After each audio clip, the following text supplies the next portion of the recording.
Hello everyone. Today I'll be taking a look at the SQ8. I found an updated version of the SQ8 last year, so this video will be taking a look at that.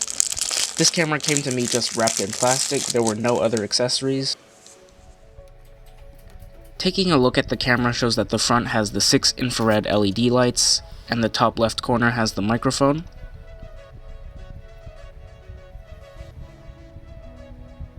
Towards the back of the camera, there is the notification light, and on the right side of the camera there's the SD card slot, USB port, and the reset switch.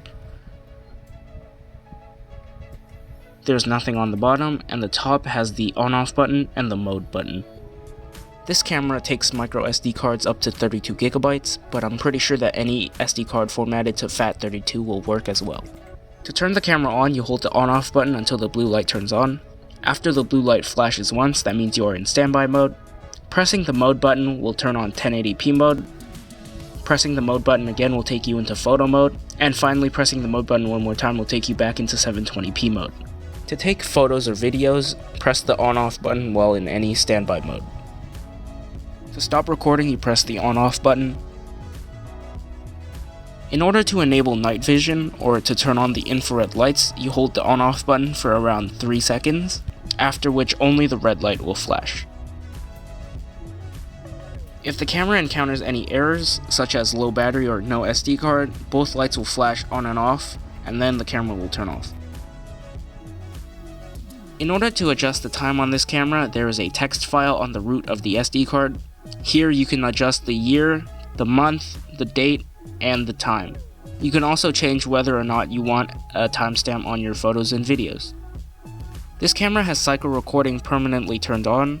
What that means is that it will always record in 5-minute chunks, and when the SD card runs out of room, it will automatically delete the oldest video file. Charging this camera takes around an hour. When it's fully charged, the red light will stay on, and the battery life is around 45 minutes. With all of that out of the way, here is some sample video.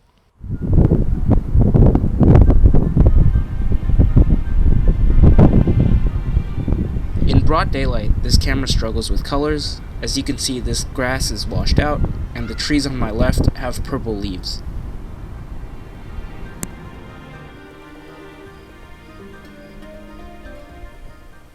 Dynamic range on this camera isn't that great.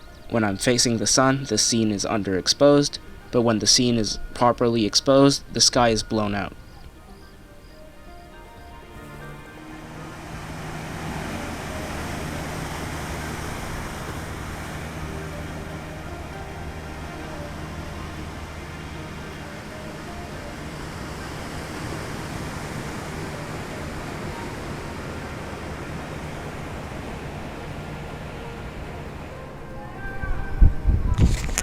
As you can hear, another issue is that the mic is a little too sensitive. The audio starts clipping a little too easily.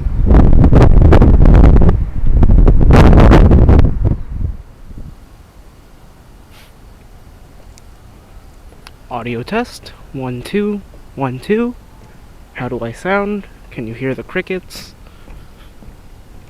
I'd say that the mic is okay. It's nothing great, but it is usable. It's just a little too sensitive.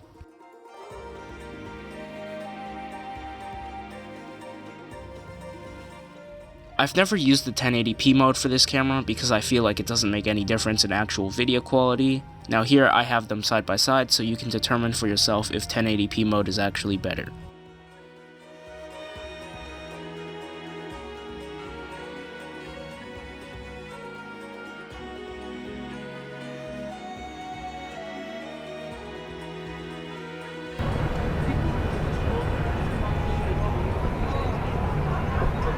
Once again, in this baseball field, you can see that the colors are all washed out, but I have shown in a previous video on how you can correct this.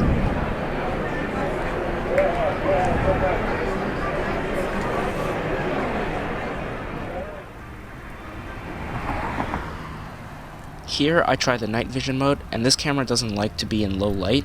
As you can see, there's a bunch of horizontal lines occurring on the screen, and there's also a bunch of weird static noises that are going on.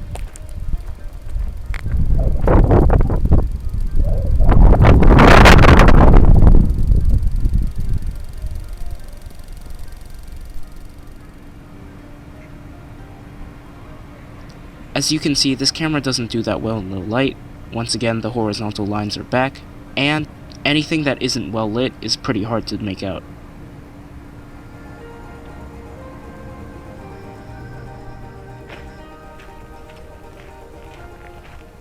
This camera has no stabilization, so any walking footage will be pretty shaky.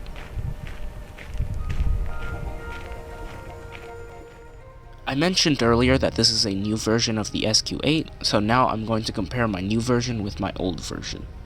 The first obvious difference is that the new version has 6 LEDs, while the old version only has 4, and the microphone placement is different. The new version is also entirely made of plastic, while the old version seems to be made of aluminum. This is best seen in how the new version weighs significantly less than the old version.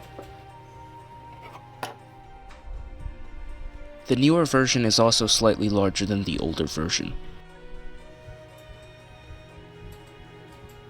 In terms of actual video quality, there isn't much comparison. The newer version has better clarity and better colors.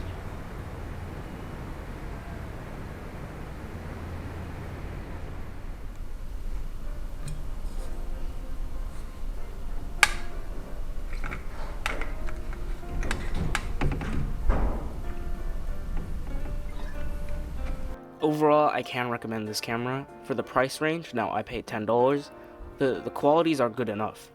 The video quality isn't fantastic, but it's viewable, unlike some other cameras that I've tested. The battery life is pretty decent as well. At 45 minutes, you can generally get at least some usable videos. Of course, the smaller size is pretty great, as it can fit into other places that many cameras cannot. For the price range, it's a pretty good camera overall. Finally, of course, I hope some of you found this video helpful. You can leave any questions or comments below, and of course, I hope you have a great day.